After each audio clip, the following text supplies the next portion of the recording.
Hello everybody, welcome back to my channel, The Francophile Reader. So we are continuing with our read-along of Notre-Dame de Paris by Victor Hugo. So today I would like to talk about books 4 through 6, chapter 4.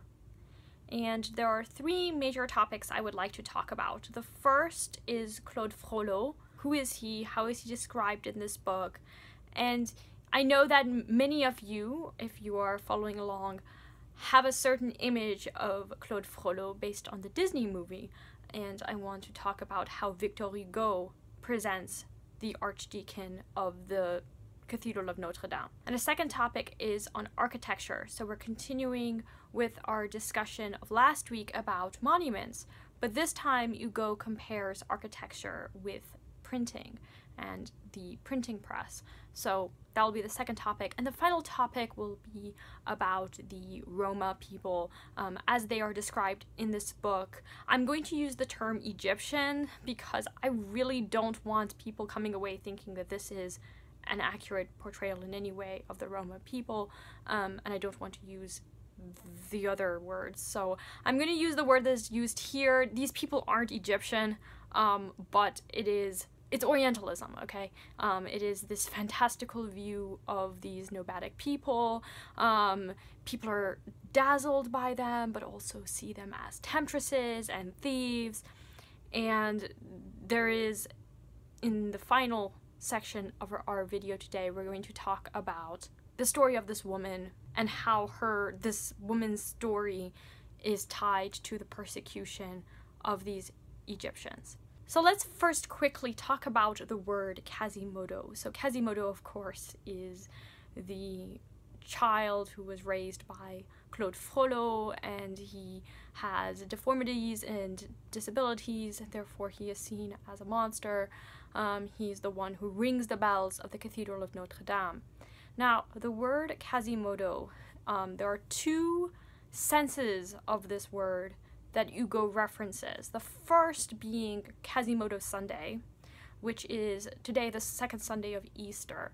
And the reason why the child was named Kazimoto is because that was the day in which the child was put in essentially the basket of found children. And it was the day that Claude Frollo, the Archdeacon, had adopted him.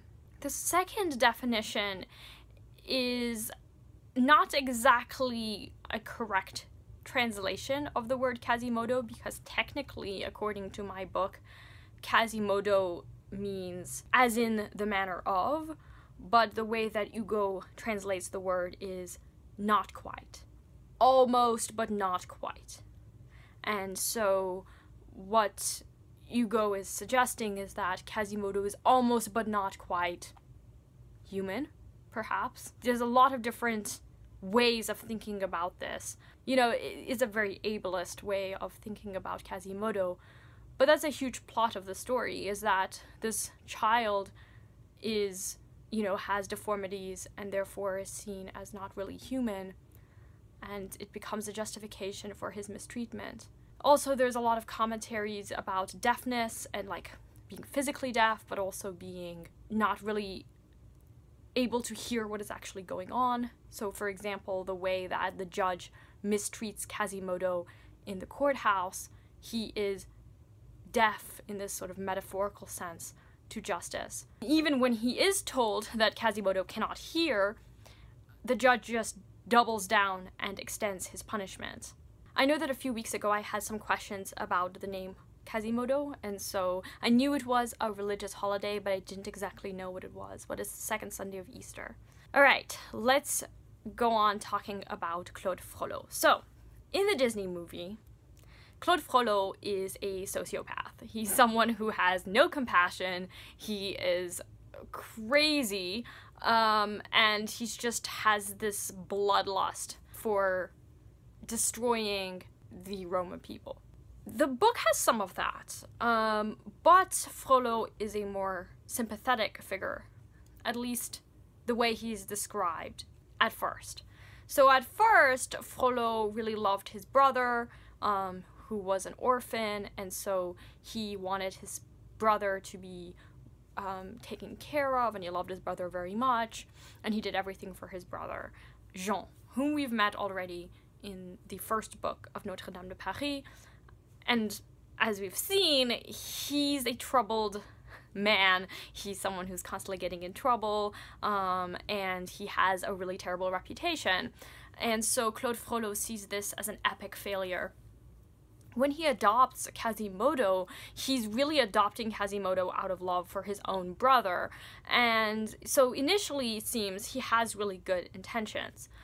But the way that Hugo describes Frollo, the archdeacon, is as someone who has this over-consuming desire for knowledge. And so this is like the legend of Faust, where Faust sells his soul to the devil in exchange for knowledge.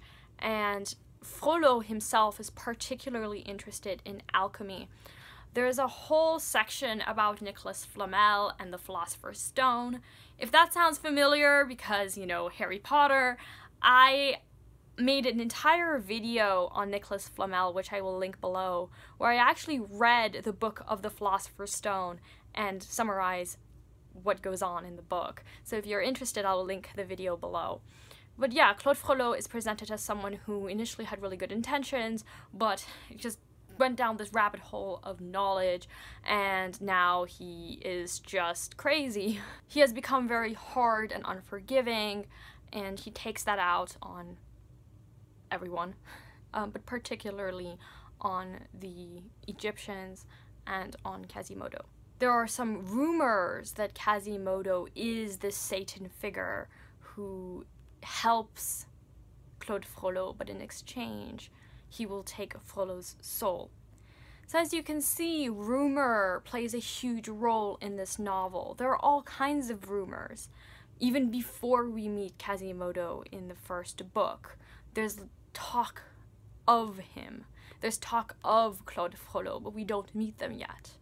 There are other rumors, stories about Frollo, you know, how he has sold his soul to the devil, or Kazimoto, who is, you know, not really human, or he's a Satan figure, or, you know, people know that he's the one who rings the bells, but they don't really see him doing any of it.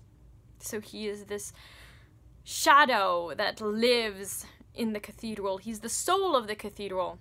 He's this enigmatic figure. There are rumors about the Roma people and how they are thieves and how they steal children, how they eat children. There's stories about Fleury, whom we're going to talk about, whose daughter Agnès was allegedly kidnapped by these Egyptians. But there's no proof of it, but it is the basis for the persecution or the continued persecution of these people. And we have stories about the Flemish delegate who was invited to Paris by the cardinal, and we don't know where they are staying, we don't know why they're there, and there are these three women, the ones who tell the story of Fleury, who also kind of think about, you know, why this Flemish delegate is in Paris. We met them, of course, in the first book when they arrived at the Palais de Justice. But yeah, Kazimoto and the cathedral have this very close connection. There's this idea of the cathedral that is brought to life because of Kazimoto, and then Kazimoto, who in turn is calcified, is like stone, in the way that he is described as someone who doesn't move even when he is being abused, as being deaf. So there's this interplay between the cathedral and the human, and that's a major theme in this novel.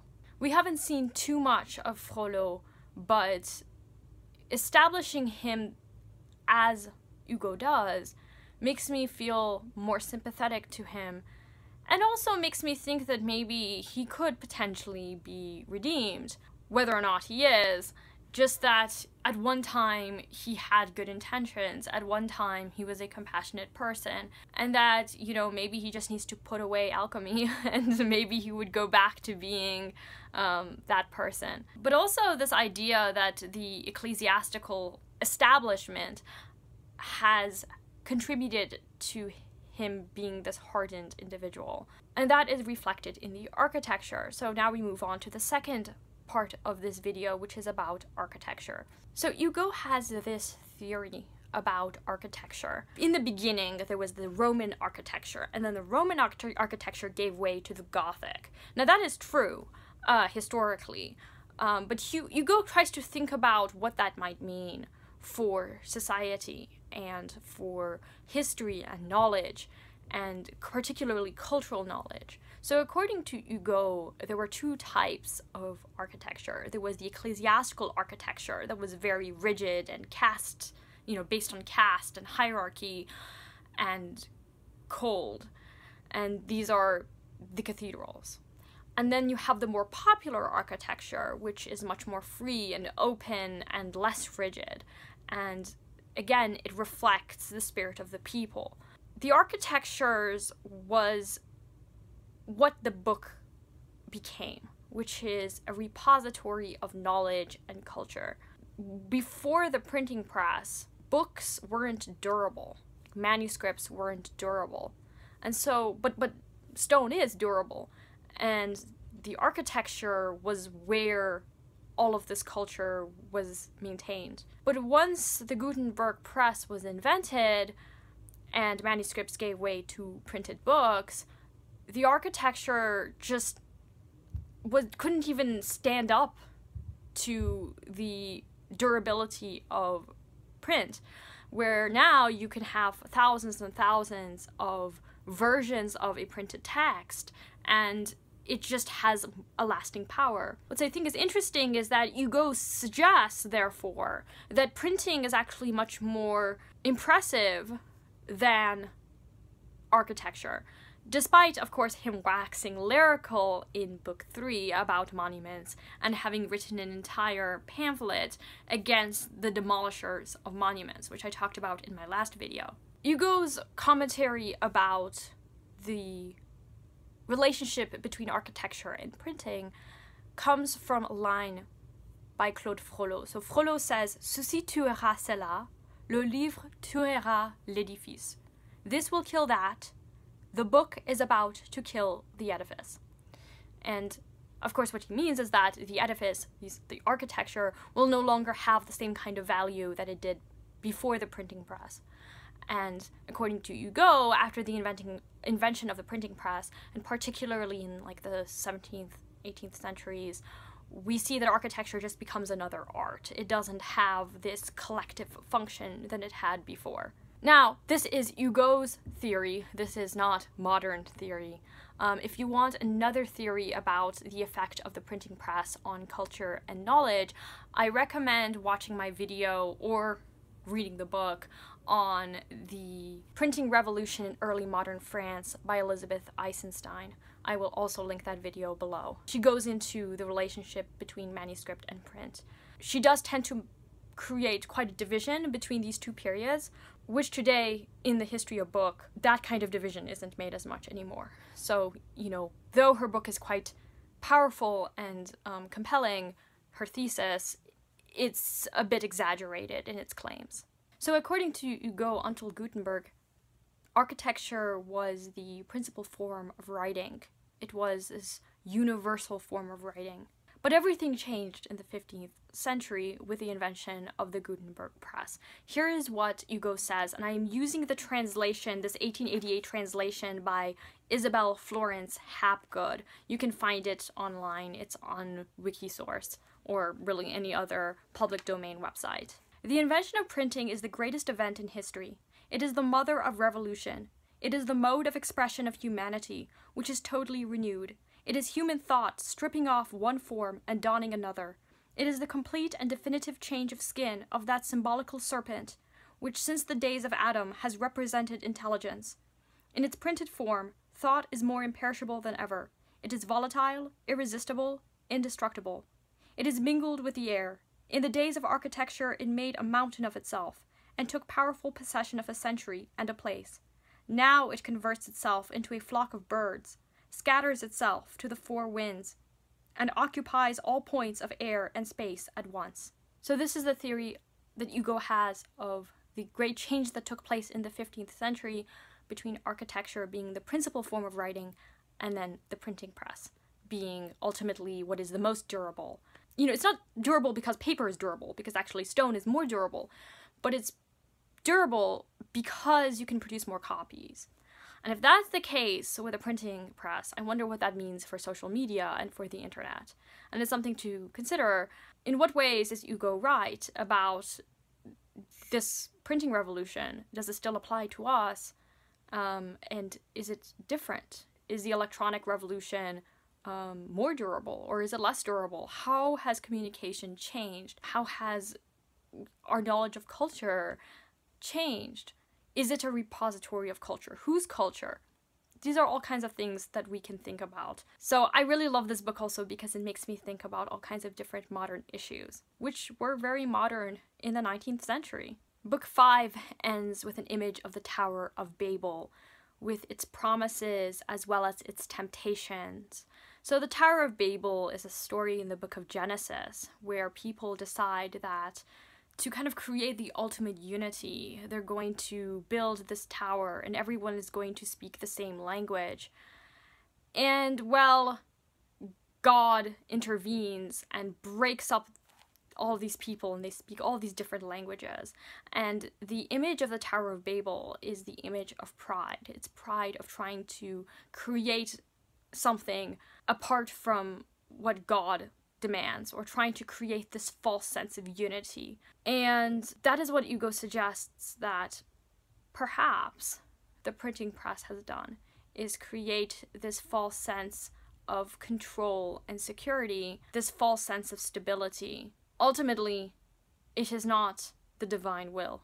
And so, having talked about the first two parts, let's talk about the third part of my video today. So, I want to talk about Fleury, who is this woman we meet at the kind of near the end. So Fleury is a woman we first hear about through these three women, one of whom has a child. They're all walking around and they're talking about the Roman people, the Egyptians, again.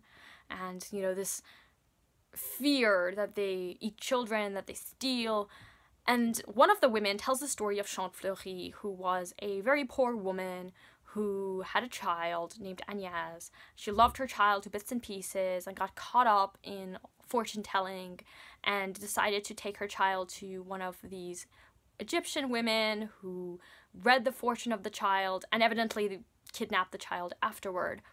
And in place of Agnès, we get this monstrous child, whom we know, having read the book thus far, is Kazimoto. And so the story is that the child was kidnapped and then they replaced the child with Kazimoto. Now Fleury is kind of locked herself up in this cell. She's just begging for bare minimum for survival. She's constantly doing penance. And also calling for the eradication of all of the Egyptians in Paris. Now, of course, we're supposed to sympathize with Fleury, and I do. But also I think it's interesting to see how Fleury's story is used to promote the persecution of the Roman people in Paris, and how, you know, the first thought that comes to mind is, oh, this child was kidnapped by them. And all of the rumors surrounding what these people do to children, it's, I think, quite an accurate representation about kind of this, what René Girard calls the Scapegoat Manifesto, where you have one incident and suddenly that becomes representative of the entire people who are then scapegoated to maintain peace and stability in society. Victor Hugo wrote a lot about the death penalty and ending the death penalty, and he wrote a lot about justice. I haven't read much of Hugo. In fact, this is the only thing by Hugo I've ever read. I have a friend who's working on Victor Hugo and human rights and his work on human rights. Already we see in book 6, when he starts talking about the justice system and describing Kazimoto's punishment, we can feel that he's very opposed to this system. So, again, I think Victor Hugo has some really interesting thoughts that continue to be very relevant today. So I'm going to end this video here. If you were watching along, I was watching with you and I was responding to your comments, or alternatively, you can comment down below and I will respond to your comments. Let's have a chat about the themes in this section of Notre-Dame de Paris. We will be continuing this book in July. Thank you everybody for watching, and I will talk to you later. Bye now.